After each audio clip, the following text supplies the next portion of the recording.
Total मिला के बात यह है कि वहां की विक्टिम जिसके साथ ये हुआ है उसको ही गलत बता दिया जाए, उसकी मानसिक स्थिति, उसकी सोच। बाद में टीचर साहब कहते हैं कि अरे ये तो मेरी साली थी। चल मान लिया कि भाई तेरी साली थी, लेकिन अगर तेरी साली थी तो क्या जस्टिफाई होता है? बाकी जिन लोगों से उम्मीद है कि लॉ और ऑर्डर को बनाए रखेंगे पुलिस वाले, वो सोशल मीडिया पे ये हरकतें करते हैं। लेकिन इन सब के बाद इनके पेरेंट्स और इन लोगों ने क्लियर कर दिया कि भाई कोई भी रिलेशनशिप नहीं है। हम रजत दलाल ने ना सर्टिफिकेट दिया, उल्टा उसको धमकी दे दी, गाली दे दी, क्योंकि आपने जो सफाई दी है वहां पे इज्जत से ज्यादा दिख रहा है डर कि भाई अगर एलविस भाई बुरे मान गए तो हम तो फिर से सड़कों पे आ जाएंगे। हर बार ये बोलना है कि भाई इंडिपेंडेंट है, भाई गाने चाहिए ऑडियंस को।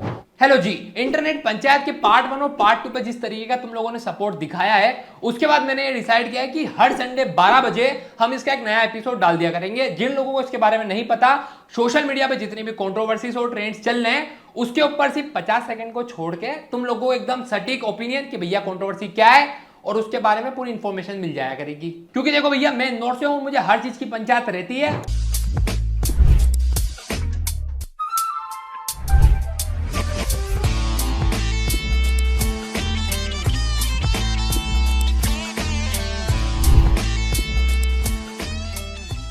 आज का जो पहला मुद्दा है वो है आर्जिकल मेडिकल कॉलेज। इंडिया में आज 3 लाख से ज्यादा doctor save the saviour, we want justice के नारे लगा रहे हैं, सड़कों पे उतर के प्रोटेस्ट कर रहे हैं। ये डॉक्टर जिनको हॉस्पिटल में इलाज करना चाहिए, ये आज खुद की सेफ्टी डिमांड कर रहे हैं। और इसका रीजन ये है कि 8 से 9 अगस्त की जो रात थी, उस रात को आरजे मेडिकल कॉलेज के अंदर संजय रॉय नाम का जो सिविक पुलिस वॉलंटियर था और उसके साथ में कुछ गुंडे जो बंगाल में किसी पॉलिटिकल पार्टी का पार्ट है, इन लोगों ने मिलकर एक 31 साल की ट्रेनी डॉक्टर का और उसको मार दिया। डॉक्टर जो थी वो 31 घंटे तक ड्यूटी थी, वहां पे कोई रेस्ट रूम नहीं होने की वजह से वो सेमिनार हॉल के अंदर रेस्ट कर रही थी और उसी जगह हो जाता है ये दर्दनाक हादसा। पोस्टमार्टम के बाद जो रिपोर्ट आई उसके अंदर जितनी इंजरी उस डॉक्टर की बॉडी पे थी, इतने तो हमारे यहाँ लॉज भी नहीं है वुमेन सेफ्टी के खिलाफ। शर्म की बात यह है कि जब उस डॉक्टर के घर पे कॉल लगाया जाता है हॉस्पिटल से, तो उससे बताया जाता है कि डॉक्टर ने सुसाइड कर ली, लेकिन जब उसके पापा, उसकी फैमिली वहां पे जाते हैं तो वो देख के शॉक ही हो जाते हैं।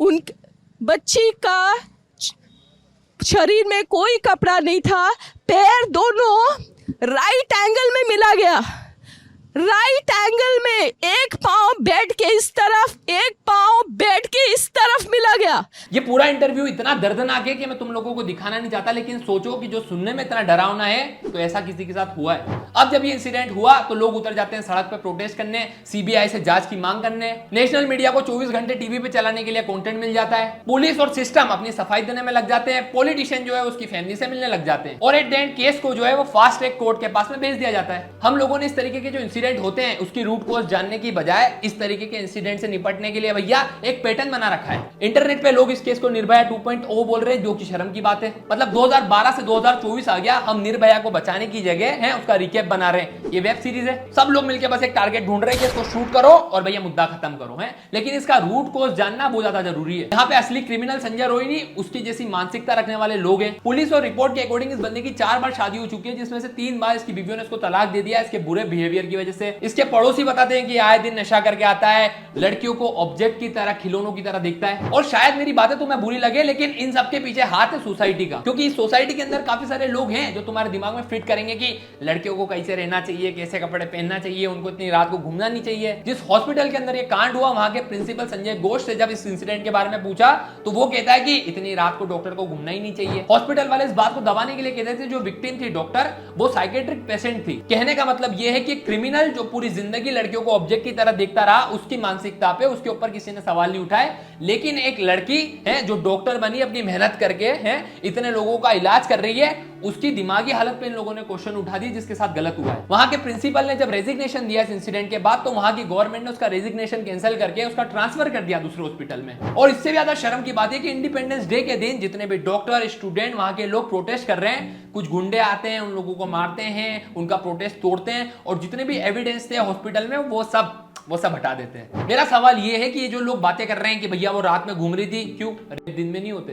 वो अकेले क्यों घूम रही थी, क्यों? जब कोई लड़की किसी के साथ होती तो उसका रेप नहीं होता। उस लड़की ने छोटे कपड़े पहन रखे तो रेप तो उनका भी होता है जिन्होंने पूरे कपड़े पहन रखे। टोटल मिला के बात ये है कि वहां की विक्टिम जिसके साथ ये हुआ है उसको ही गलत बता दिया जाए, उसकी मानसिक स्थिति, उसकी सोच, उसका रहन सहन, वो रात को क्यों घूम रही थी। लेकिन एक क्रिमिनल जिसने ये किया है उसको भैया इन लोगों को बचाना है। जो गुंडे इन सब में शामिल थे वो किसी पार्टी का हिस्सा है, तो ये लोग पूरा ट्राई कर रहे हैं कि इस केस को किस तरीके से दबा दिया जाए। मैं इंटरनेट पे जब इस तरीके की चीजें देखता हूं तो मुझे लगता है कि एलजीबीटीक्यू वाला का कुछ कांड हो जाता है तो ये लोग सब एक होके भैया सड़कों पे उतर जाते हैं कि हम प्रोटेस्ट करेंगे हैं। ये कट्टर फेमिनिस्ट के ऊपर अगर कोई पॉलिटिशियन, कोई नेता, कोई सेलिब कॉमेंट कर दे तो ये लोग ग्रुप बना के उसके खिलाफ आ जाएगी। लेकिन जब ऐसा कांड हुआ तो भाई ये सोशल मीडिया इन्फ्लुएंसर, ये लड़कियां, तुम लोग जो एक हैशटैग ट्रेंड करवाते रहते हो बिग बॉस के लिए, क्या तुम लड़कियों ने इस टॉपिक के ऊपर अपनी आवाज उठाई? देखो भैया शायद तुम लोगों को नहीं पता लेकिन सोशल मीडिया की पावर इतनी है कि आजकल पीएम, सीएम ये लोग इलेक्शन के पहले अपनी पीआर करवाने सोशल मीडिया इन्फ्लुएंसर को खरीदते हैं, इनके साथ पॉडकास्ट करते हैं, इनके साथ इंटरव्यू ले लेते हैं, इधर उधर इनको बुलाएंगे, इवेंट करेंगे। क्यों? क्योंकि इनको पता है पावर। तो तुम लोग इस पावर का यूज करो, तुम्हारे पास फोन है, इंटरनेट है, एटलीस्ट एक लड़की दूसरी लड़की के लिए खड़ी रहेगी इस मुद्दे को, वरना तुम लोग थोड़े दिन बाद ठंडा कर दोगे, वो क्रिमिनल आजाद घूमेंगे और नहीं मिलेगा जस्टिस। मैं चाहता हूं कि जितने भी लड़कियां और लड़के इस वीडियो को देख रहे हैं, इस वीडियो के बाद मैं भी एक ट्वीट करूंगा तो तुम लोग आओ उसको रीट्वीट करो और खुद से भी ट्वीट करो, सीएम पीएम इन लोगों को टैग करो ताकि इनको समझ में आए कि ये मुद्दा इतनी आसानी से दबने वाला नहीं है। आज की पंचायत का जो दूसरा मुद्दा है वो भी इससे रिलेटेड ही है। यूपी के अंदर उन्नाव नाम की एक जगह है, वहां पे एक कॉलेज है, जय हनुमान इंटर कॉलेज स्कूल। वहां पे क्या होता है कि एक फीमेल टीचर हाफ डे मांगने के लिए प्रिंसिपल के पास जाती है और प्रिंसिपल बदले में उससे किस डिमांड करता है। प्रिंसिपल का नाम है रवि प्रताप गोयल और ऐसा नहीं है कि भाई हवा में बात की है, झूठी एलिगेशन है, इसका वीडियो भी है। अगर तुमको रहना है, कैसे मेरे रहना है तो मिल सकती। सर कौन सी सर? नहीं सर, ये हम नहीं मानेंगे, ये तो गंदी बात है सर। अब पॉइंट टू बी नोटेड कि अगर उस फीमेल टीचर को ये वीडियो बनानी पड़ी तो इसका मतलब ये बात तो क्लियर है कि ऐसा पहले भी प्रिंसिपल ने डिमांड की होगी। स्कूल कॉलेज का नाम है जय हनुमान और ये प्रिंसिपल की पोजीशन पे बैठे हैं, उसके बावजूद भी इतनी नीच हरकतें। अब जब वहां के टीचर से इसके बारे में पूछा गया, फेक न्यूज है ये, हमारे मतलब जो वो लोग हैं हमारे रिलेटिव है, तो पहले का वीडियो है, किसी ने गलत तरीके से मान लो उसको हमारी छवि खराब करने के लिए ऐसा किया है और ऐसा कुछ नहीं है। तो ये हमारे रिलेटिव है, ये पहले का वीडियो है। कौन? बढ़िया भाई, इसका मतलब ये हुआ कि प्रिंसिपल की जिंदगी में कोई प्रिंसिपल ही नहीं है।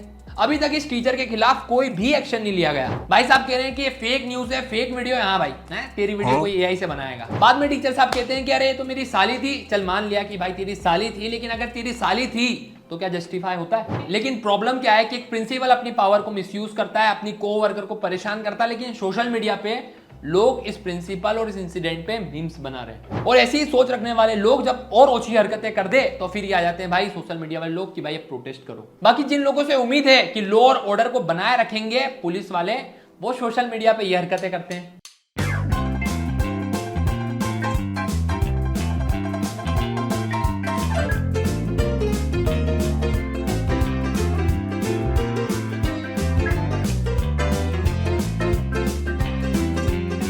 जेलर दीपक शर्मा इनके सस्पेंशन के पहले भी सोशल मीडिया पे जिस तरीके से वीडियो बनाते थे, कार्टूनों को बुला के पॉडकास्ट करते थे, मैंने खुद ने इनके खिलाफ एक वीडियो बनाई थी। बाकी भाई आप लोगों ने कहां देखी होगी, क्योंकि जब इंपॉर्टेंट टॉपिक पे वीडियो आती है तो आप लोग देखते नहीं हो, और सोशल मीडिया कार्टून्स पे वीडियो बनाए तो तुम कहते हो कि भाई और कितना रोस्ट करेगा इनको, हैं?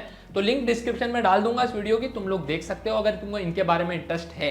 जब हम लोगों ने इनके खिलाफ ओपिनियन दिया तो दीपक शर्मा कमेंट करते हैं, opinions are like shadows, they don't define me. लेकिन यहाँ पे एक और बात है, इनके पास कम से कम ओरिजिनल वर्दी तो है वीडियो बनाने के लिए। कुछ ऐसे आईएएस आईपीएस भी है हमारे पास जिनके पास ओरिजिनल वर्दी भी नहीं है, फेक वर्दी खरीद ली, उसको पहन लिया, खुद को आईएएस आईपीएस बोलना चालू कर दिया और सोशल मीडिया पे ऑडियंस का फुद्दू बना दिया। अगर तुम लोग इसको जानते हो और इस पर डेडिकेटेड वीडियो चाहिए तो कमेंट कर देना। एक पुलिस ऑफिसर जैसा रुतबा, पावर सबको चाहिए, लेकिन उनका जो एक्चुअल काम है वो किसी को भी नहीं करना। लेकिन हमारे देश में कुछ लोग हैं जिनके पास वर्दी तो नहीं है लेकिन अपनी रिस्पॉन्सिबिलिटी, अपना काम पूरा कर रहे हैं। वो है हमारे ओलंपिक में गए हुए प्लेयर्स। मैं मानता हूं भाई कि इस बार हमारे देश के पास एक भी गोल्ड नहीं आया, पर सारे लौंडे हीरे तो थे।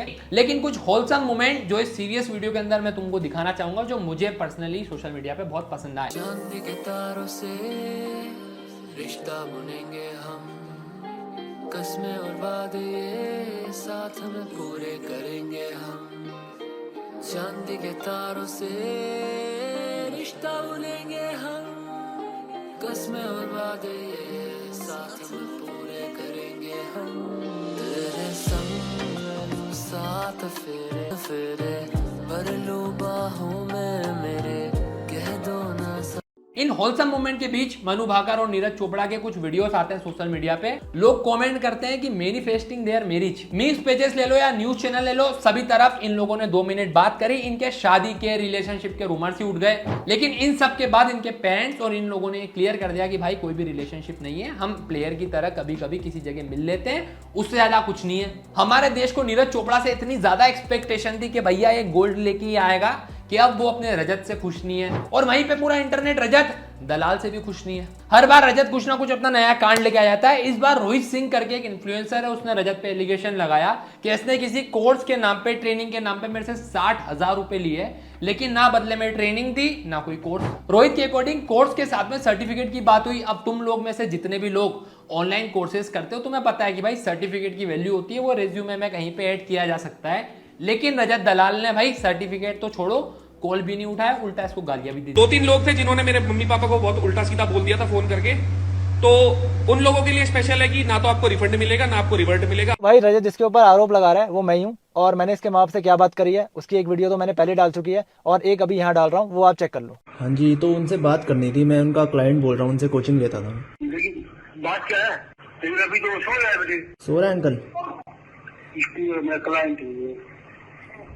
ठीक है अंकल, आप बता दीजिएगा कि कॉल आया था। तो मैंने कैसे बात करी इनके माँ बाप से, ये आपने देख ही लिया है। रजत दलाल ने ना सर्टिफिकेट दिया, उल्टा उसको धमकी दे दी, गाली दे दी, उल्टा उसी के ऊपर ब्लेम लगा दिया कि इसने तो मेरे पेरेंट्स के साथ बदतमीजी करी। मेरा ओपिनियन पता है जेन्युइनली क्या है, कि रोहित ने गाली खाने वाले काम तो किए हैं। मतलब रजत दलाल जैसे बंदे पे तू ट्रस्ट कर रहा है तो भाई गालियां तो डिजर्व करता है। मतलब जिस इंसान के पास मेंटल फिटनेस ना हो, तुम उनसे फिटनेस कोर्स और सर्टिफिकेट की उम्मीद कर रहे थे, तो बेवकूफ तो तुम हो भाई।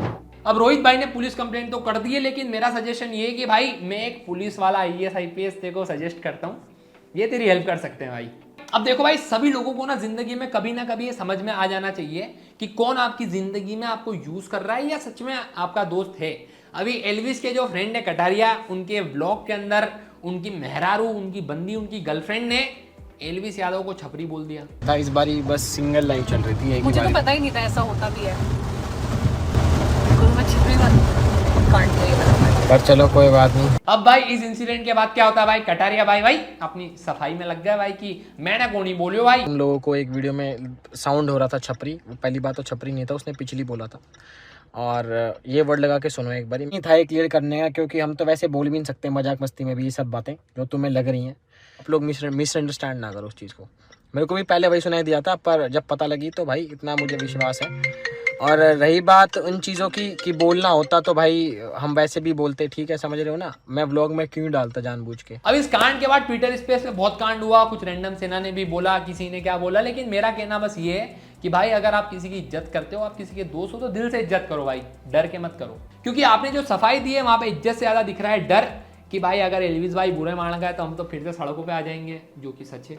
और अब जब पंचायत के अंदर फालतू लड़ाइयों की बात हो ही रही है, तो क्यों ना हम बात करें DHH की फालतू लड़ाई, एमी वे बंटाई वर्सेस किंग। ऑडियंस कमेंट करके बता देना कि आगे से DHH वाले पार्ट रखना है या नहीं, लेकिन अभी के लिए बता देता हूं कि किंग ने पहले के इंटरव्यू में जाके कुछ ऐसा कह दिया था। लेबल और इंडिपेंडेंट वाली भसड़ सबसे बड़ा सर होक्स है जो मार्केट में फैलाया गया है, जस्ट टू स्टैब्लिश। कुछ आर्टिस्टों ने खुद को स्टैब्लिश करने के लिए ये होक्स क्रिएट कर दिया एक साइड पे कि भाई ये है ऐसा ऐसा नहीं। अब तुम लोगों को पता है कि एमीवे की जो नींव है वो टिकी हुई है कि भाई मैं इंडिपेंडेंट आर्टिस्ट है भाई, है गाने डालना अच्छा है ये वो नहीं, मैं इंडिपेंडेंट आर्टिस्ट है, मैं इज्जत करता हूं एमी भाई आपकी, लेकिन हर बार ये बोलना कि भाई इंडिपेंडेंट है, भाई गाने चाहिए ऑडियंस को फर्क नहीं पड़ता भाई आप इंडिपेंडेंट हो, किसी लेवल से साइन हो, ऑडियंस आपको फॉलो करती है आपके गानों के लिए।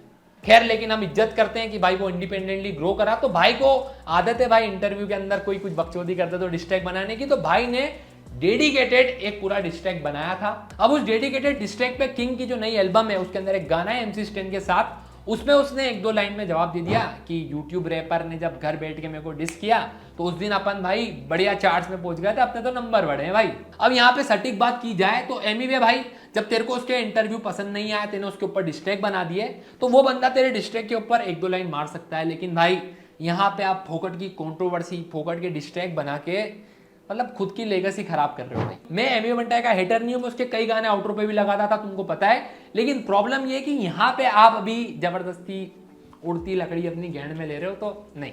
बंटाई भाई समझना पड़ेगा कि 18-19 में फेमस नहीं थे तो डिस्ट्रैक्ट किया जबरदस्ती, तो समझ में आता है लेकिन अभी फेमस होने के बाद भी जब ऐसी चीजें करोगे तो इज्जत जाएगी ना भाई। बाकी भाई मैं यही कहूंगा कि अगले संडे 12 बजे इंटरनेट पंचायत का अगला एपिसोड आ जाएगा, तो देख लेना। और सब्सक्राइब नहीं कर रहे हो तुम लोग तो प्लीज सब्सक्राइब करो। और अगर किसी टॉपिक और कंट्रोवर्सी पे तुम चाहते हो कि मैं ओपिनियन दूं तो इंस्टाग्राम पे आ जाओ, मैं एक पोस्ट डालता हूं स्टोरी पे, वहां पे रिप्लाई कर देना तो उस पर वीडियो आ जाएगी। ठीक है भाई, बाय।